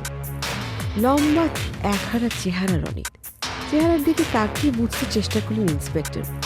সত্যি কি ছেলেটা মেরেছে রোজি নামের মেয়েটাকে? কিছু বুঝতে পারলেন না তিনি। তার কর্মজীবনে এমন কোনোদিন হয়নি। শান্তভাবে বসে আছে রনির চেয়ারে। এত কিছু ঘটে যাচ্ছে, কোনো কিছুই যেন সে জানে না, এমন একটা ভাব পুরো চেহারা ছড়িয়ে আছে। রনিতের সামনে বসলেন, বসলেন। কেমন আছেন রনিত? আপনার উকিল এলো না? বা আপনার বাবা? কিন্তু আমরা তো আর অপেক্ষা করতে পারছি না। তার চাইতে চলুন আমরা নিজেরাই কিছু সমাধান করে ফেলি এই কেসের। কিভাবে? আপনার বাবা কোথায় সেটা পরিষ্কার করে বলুন আমাকে, তাহলে হয়তো একটু হলেও আমার মাথার গিট্টুটা খুলবে। বাবা আমেরিকায়, আমি তো আগেই বলেছি। হ্যাঁ তা জানি, কিন্তু তিনি ওখানে নেই সেটাও আমি জানি। তাহলে কোথায়? সেটাই তো জানতে চাচ্ছি। আর আপনি এমন ভান করছেন যেন কিছুই জানেন না। আপনার উপস্থিতিতেই তারা হারিয়ে গিয়েছিলেন, ঠিক রোজির মতো, নিজের বাড়ি থেকে। আচ্ছা, আপনার চারপাশের মানুষগুলো কি এভাবেই একটার পর একটা হাওয়া হয়ে যায়, নাকি আপনিই তাদের হাওয়া করে দেন? দেখুন ইন্সপেক্টর, আমি কিছুই জানি না। আমার বাবা মা মারা গিয়েছে সেটা তো এইমাত্র আমি জানলাম। এর আগে জেনে থাকলেও আমি ভুলে গিয়েছিলাম। খুব ভালো কথা, বাবা মা মরে গিয়েছেন সেটা ভুলে গিয়েছিলেন। হাসি পাচ্ছে খুব আমার, একটু গিয়ে হেসে আসি। আপনি ততক্ষণ বরং একটু ঘুমিয়ে নিন। থানায় গোখলে আর মোনাক সামনাসামনি বসে আছে। মোনাক নিশ্চুপ, তবে ওর পা নাড়ার ধরন আর উসখুস করা বুঝিয়ে দিচ্ছে যে ও কিছু বলতে চায়। গোখলে অবশ্য সেদিকটায় তোয়াক্কা করলেন না, কিংবা করলেও কিছু বললেন না। নিজের সামনে থাকা ফাইলগুলোতে চোখ বুলিয়ে তাকালেন সামনে মোনাকের দিকে।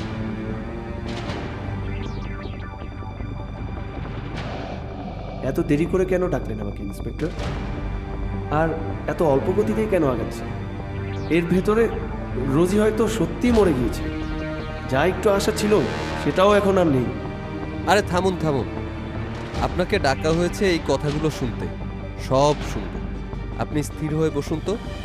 এবার বলুন, আর আমার প্রশ্নগুলোর উত্তর দিন। আচ্ছা করুন, প্রশ্ন করুন। আমার প্রথম প্রশ্ন, আপনি রোজিকে কিভাবে চিনেন? জিনিসটা খুব অদ্ভুত, আপনি হয়তো বিশ্বাস করবেন না। এই কেসে সব কিছুই এত অদ্ভুত যে বিশ্বাস না করে উপায় নেই। বলুন। ওর সাথে আমার পরিচয় কবরে। মাই গুডনেস, কবরে? কবরে কি আপনারা দুইজন একসাথে ছিলেন নাকি? না, বেশ কিছুদিন আগের কথা। আমার জন্মদিন ছিল সেদিন।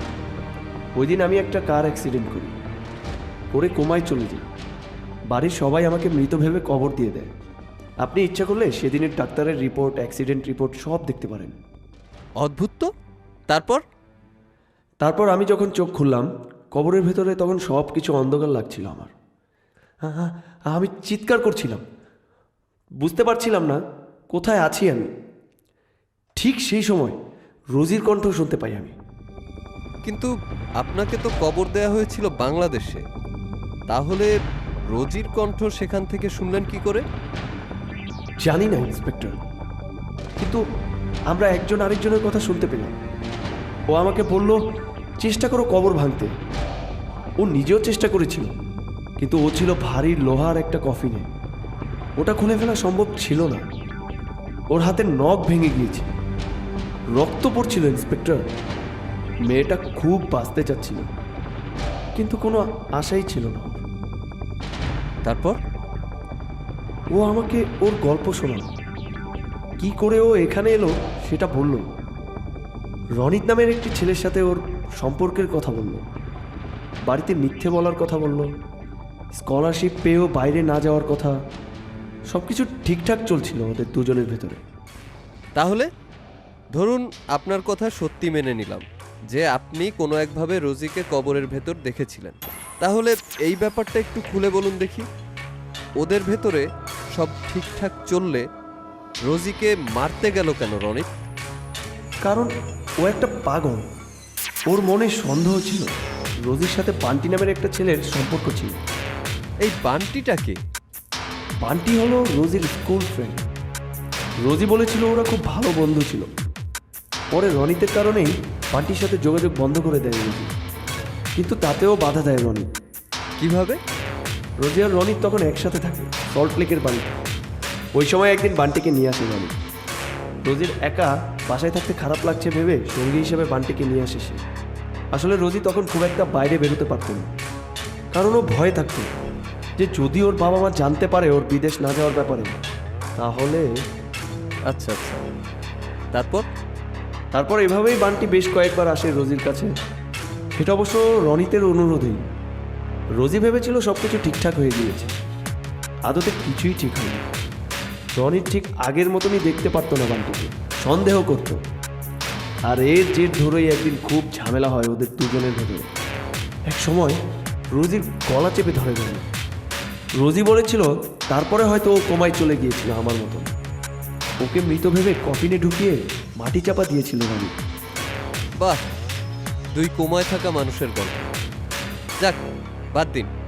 তাহলে আপনার কথা যদি সত্যি মানতে হয়, বলুন তো কোন মানুষটা আমাদেরকে বেশি সাহায্য করতে পারবে? রোজি নেই, রনিত কথা বলবে না, বাকি থাকলো বান্টি। আমি বান্টিকে দেখিনি, তাই আমি খুঁজে বের করতে পারবো না। আপনারা একটু চেষ্টা করুন প্লিজ। আপনার কি মনে হচ্ছে যে আমরা চেষ্টা না করে বসে আছি? না, তা না, আর একটা অনুরোধ। বলুন। আমি রনিতের বাড়িতে ঢুকতে পারছি না, পুলিশ ঢুকতে দিচ্ছে না। আপনি কি একবার আমার সাথে এসে ওই বাড়িতে খুঁজবেন? আপনার সাথে কি খুঁজবো? রোজিকে। আপনার কথা সত্যি হলে তো সে এর ভেতরেই মরে গিয়েছে। সেটা জানি ইন্সপেক্টর, কিন্তু আমি একটু ওকে খুঁজে বের করতে চাই। ওকে কথা দিয়েছিলাম আমি ওকে খুঁজে বের করব, প্লিজ। ঠিক আছে, কাল সকাল 10টায় ওখানে উপস্থিত থাকবেন। লোহার কফিনে যদি থাকে তাহলে মেটাল ডিটেক্টর দিয়ে খুঁজলেই হবে।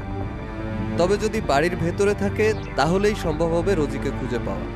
হতেও তো পারে রনিত অন্য কোথাও রোজিকে খুঁজে রেখেছে। আপনাকে ধন্যবাদ, অনেক অনেক ধন্যবাদ স্যার।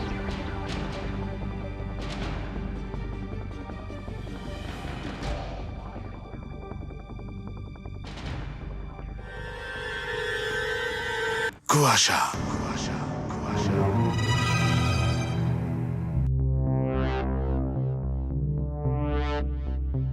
অ্যাক্সিডেন্টের কারণে মোনাক এবং রোজিও কি অ্যাক্সিডেন্টের কারণে দুজনে কোমায় চলে গিয়েছে। আমরা এই পর্বের শুরুতে শুনতে পাই দুজনের মধ্যে কথা হচ্ছে, তারা এক অন্য জগতে কথা বলছে, তারা কিন্তু এই পৃথিবীতে আর নেই।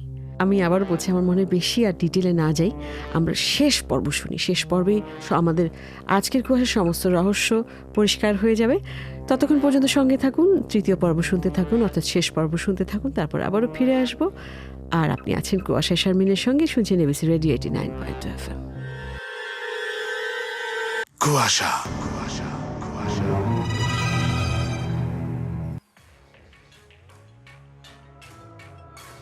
পরদিন সকাল 10টা থেকে শুরু হলো খোঁড়াখুড়ি। 4 জন বেশ কর্মঠ মানুষকে নিয়ে পুলিশ ইন্সপেক্টর গোথলে শুরু করে দিলেন কাজ। সাথে মোনাকও থাকলো সবসময়, কিন্তু কোথাও পাওয়া গেল না কোনো কফিন। বিকেলের দিকে ক্লান্ত পায়ে সবাই বাড়ি থেকে বেরিয়ে যাচ্ছে। হঠাৎ চোখ গেল মোনাকের বাড়ির একেবারে সামনেই থাকা পুজোর বেদিটার দিকে। ওটা থেকে একবার খুঁজে দেখা যায়। প্রথমে একেবারেই রাজি হলেন না গোথলে। সব ঠিক আছে, কিন্তু কোনো মানুষ কি এত নীচ হবে যে দেবদেবীর পুজো করে সেখানে লাশ ফেলে রাখবে?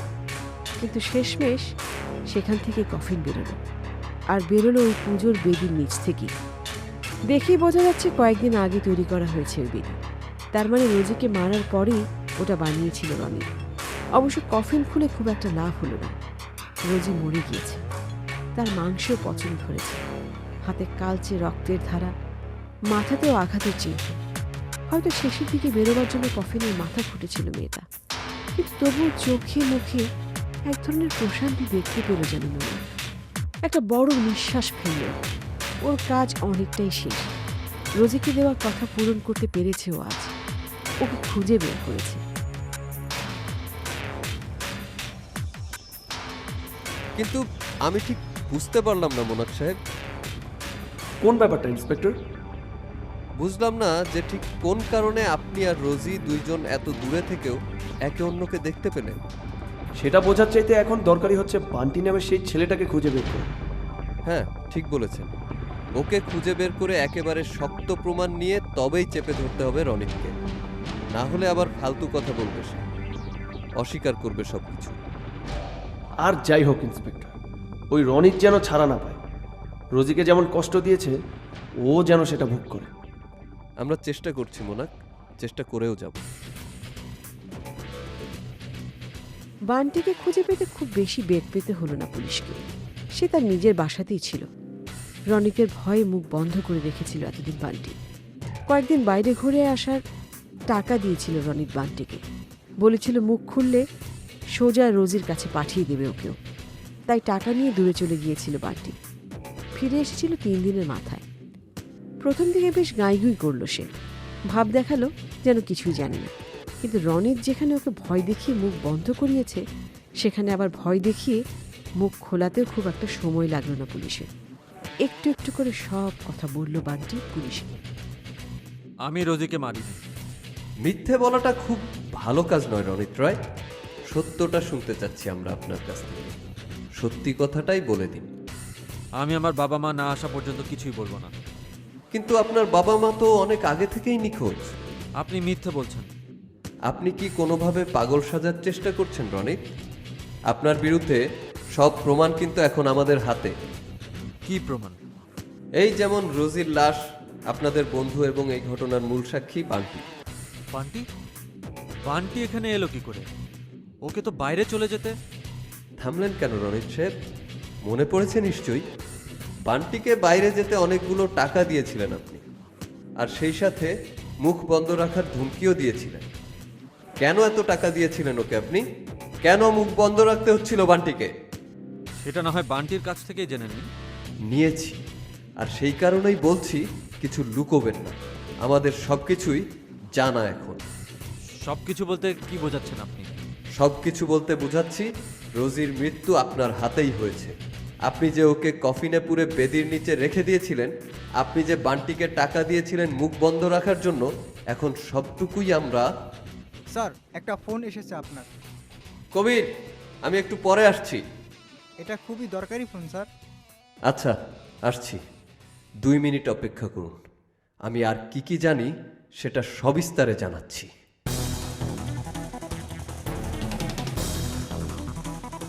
হ্যালো, গোথলে বলছি, কলকাতা পুলিশ। হ্যালো, আমি দিল্লি পুলিশ ডিপার্টমেন্ট থেকে বলছি। জি বলুন। মনে হলো একটা বিষয় আপনার জানা দরকার। আমরা কিছুদিন আগে 2টা লাশ পেয়েছি। মনে হলো আপনার এই বিষয়টা জানা দরকার। তাই নাকি? আর সেই লাশগুলো আপনার ওখানে চলা রোজি মার্ডার কেসের সাথে জড়িত বলেই আমাদের ধারণা। তাই নাকি? কিভাবে? ফোন রেখে আবার রনিতের সেলে ফিরে এলেন গোখলে। মাথাতে কি চক্কর দিল কি কে জানে। এক গ্লাস পানি খেয়ে নিলেন তিনি। তারপরও মুখটা শুকনো ঠেকল। রনিতের সামনে চেয়ারে বসলেন তিনি, তাকালেন তার দিকে। এত নিষ্পাপ একটা মুখ দেখে কেউ বলতে পারবে এই নিষ্পাপ মুখের পেছনে কত পাপ লুকিয়ে আছে? হ্যাঁ তো রনিত সাহেব, আর যা যা জানি আমি। আপনি কিছুই জানেন না। কিছুই জানি না? ঠিক কোন জিনিসটা না জানার কথা বলছেন আপনি? আপনার প্রেমিকা রোজিকে মেরে ফেলার বিষয়টা, নাকি আপনার বান্টিকে টাকা খাওয়ানোর বিষয়টা, নাকি আপনার বাবা মাকে খুন করার বিষয়টা? বাবা মাকে খুন? আপনি না, এটা কেউ জানতে পারে না। আপনি কি করে জানলেন? এই রোজি কেসটা চালু হওয়ার পর থেকেই আপনার বাবা মায়ের ব্যাপারে আমার আগ্রহ বেড়েছে। ঠিক একই রকম আগ্রহ বেড়েছে দিল্লি পুলিশেরও। তবে এত আগ্রহ দিয়েও কিছু হতো না যদি না গত পরশু দিল্লিতে আপনাদের আগের বাড়িটার লনে 2টো লাশ না পাওয়া যেত। লাশ? না, ঠিক লাশ না বলে বলা চলে কঙ্কাল। অনেকদিন আগেই তো মেরেছিলেন ওদের। আমি মেরেছি? কেন মনে পড়ছে না? মনে পড়ছে না কিভাবে শাবল দিয়ে মাটি খুঁড়ে বাবা মায়ের লাশ 2টো আপনাদের বাড়ির লনে পুঁতেছিলেন আপনি? শাবল, কোদাল ব্যবহার করেছিলাম। ও তাই নাকি? আসলে আর কত দূরই বা কল্পনা করতে পারি আমি বলুন। দিল্লি পুলিশ জানালো আপনার আগের বাড়ির লন থেকে 2টো কঙ্কাল পাওয়া গিয়েছে। জানতে চাইলেও আপনি এর ব্যাপারে কিছু জানেন কি। ওদেরকে বললাম যে জানাবো। আন্দাজে ঢিল ছুঁড়েছিলাম, নিশানা লেগে গেল। সত্যিই তাহলে আপনার বাবা মাকেও খুনটা আপনিই করেছিলেন? কেন? এই সবই নাটক। ইচ্ছে করেই আমাকে বোকা বানানোর চেষ্টা। না না, আপনি ভুল বুঝছেন। আপনাকে বোকা বানিয়ে আমার কি লাভ বলুন? তার চাইতে আপনিই বলে ফেলুন ঠিক কি হয়েছিল সেই দিন। বলেই তো ফেললেন যে কোদাল দিয়ে মাটি খুঁড়েছিলেন, কিন্তু কেন? বাকিটুকুও বলুন। দিল্লি পুলিশকে জানাতে হবে তো। আমার বয়স তখন 13 বছর। বাবা পুলিশে কাজ করে। সে সময় মায়ের গর্ভে এলো আমার ছোট ভাই। মানে বোন হতে পারে। সে কি আপনি জানেনও না? না, আমার ইচ্ছেও ছিল না। ওর জন্যই বাবা মায়ের ভালোবাসা কমতে থাকলো। সব সময় খালি ওকে নিয়ে ব্যস্ত। আমি ভয় পাচ্ছিলাম, আর পারছিলাম না।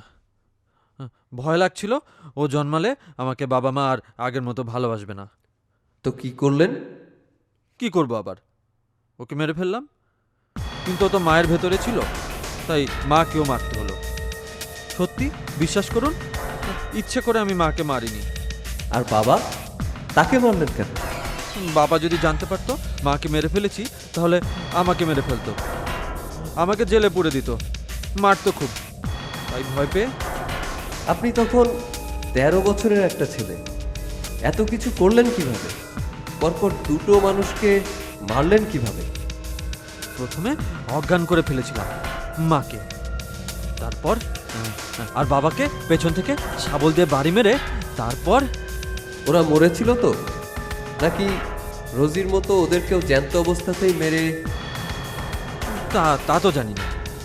মানুষ চুপ হয়ে গেলে মরে যায়, ওরাও মরে গিয়েছিল। তাই বাড়ির সামনের লনে মাটি সরিয়ে সেখানে কবর দিয়েছিলাম আমি ওদেরকে। আর কেউ দেখলো না? এত কিছু করলেন, কেউ দেখলো না? আর এই শাবল কোদাল এগুলো কি সবসময় থাকতো নাকি আপনাদের বাড়িতে? না, তা না। ওই সময় আমাদের বাড়িতে কাজ চলছিল। মিস্ত্রিরা ওই শাবল আর কোদাল দিয়ে কাজ করত। আমি ওদের টাকা দিয়ে ওগুলো রেখে দিয়েছিলাম ওই রাতের জন্য। আমি তো সব কিছুই করেছিলাম রাতের বেলা। সে সময় আমাকে কে দেখবে বলুন? কেউ দেখেনি। আস্তে আস্তে মা আর বাবাকে নিয়ে ওই লনের ভেতরে। আপনি কি জানেন রনিত, আপনার মস্তিষ্ক পুরোপুরি বিকৃত? জানি, ডক্টররা সেটাই বলেছিল। তাই তো দিল্লি থেকে পালিয়ে এখানে চলে এসেছিলাম আমি। এখানে কেউ আমাকে কখনো পাগল বলেনি। এই আপনি বললেন ইন্সপেক্টর, আপনি বললেন। কেন বললেন? কেন বলুন? কবির, কবির, একে নিয়ে যাও এখান থেকে। আমি পাগল না। নিয়ে যাও।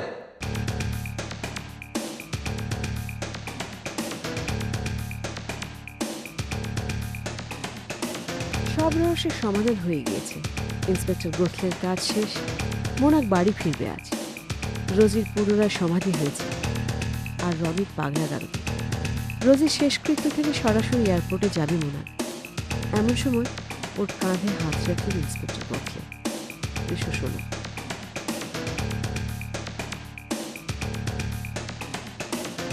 চলে যাচ্ছেন?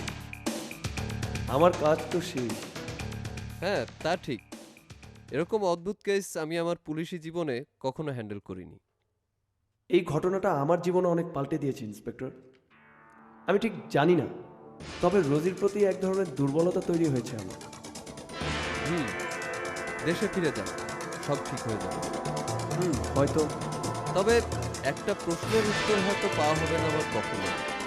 কি প্রশ্ন ইন্সপেক্টর? এই যে আপনারা রোজির কবরের কথা তো কথা। সব প্রশ্নের উত্তর হয়নি ইন্সপেক্টর। মৃত্যু খুব ভয়ানক আর সত্যজনক। হয়তো সেই মৃত্যুই আমাদেরকে একসাথে করে দিয়েছিল সে কবরের অন্ধকার। হয়তো। ভালো থাকবেন না? আপনিও ভালো থাকবেন ইন্সপেক্টর। সব কিছুর জন্য অনেক অনেক ধন্যবাদ।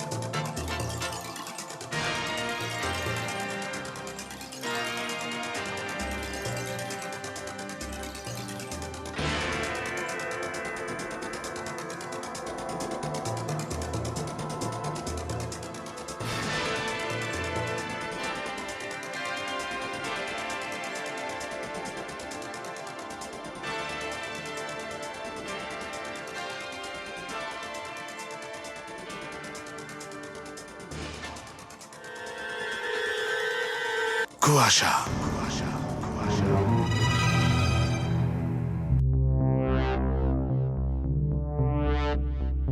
শেষ হয়ে গেল আজকের গল্প। আজকের গল্পের নাম ছিল রোজি হত্যা রহস্য। লিখেছেন সাদিয়া ইসলাম বৃষ্টি। নাট্যাংশ পরিচালনায় ছিলেন সব সময়কার মতন শেগুফতা আবিদ শাড়ি এবং সাউন্ডে ছিলেন খালিদ। আর জানিয়ে দেব তাদের নাম যারা আজকের বিভিন্ন চরিত্রে অভিনয় করেছেন। মোনাকের চরিত্রে অভিনয় করেছেন শুদ্ধ, রোজির চরিত্রে অভিনয় করেছেন শেহনীলা, রহিম চাচার চরিত্রে অভিনয় করেছেন লোবান, রনিতের চরিত্রে অভিনয় করেছেন সাইফ, কবির হয়েছেন মনির, ইন্সপেক্টরের চরিত্রে ছিলেন মঞ্জু, ফোনের অপর প্রান্তের আগন্তুক ছিলেন রেহান। এই ছিল আজকের কুয়াশার কলাকুশলীদের নাম। আপনাদের কাছে আগামী সপ্তাহে ঠিক একই সময় অর্থাৎ সোমবার রাত 11টার খবরের পর কুয়াশার নতুন গল্প নিয়ে আবারও ফিরে আসব, সেই প্রতিশ্রুতি দিয়েই বিদায় নিচ্ছি। শুভরাত্রি। কুয়াশা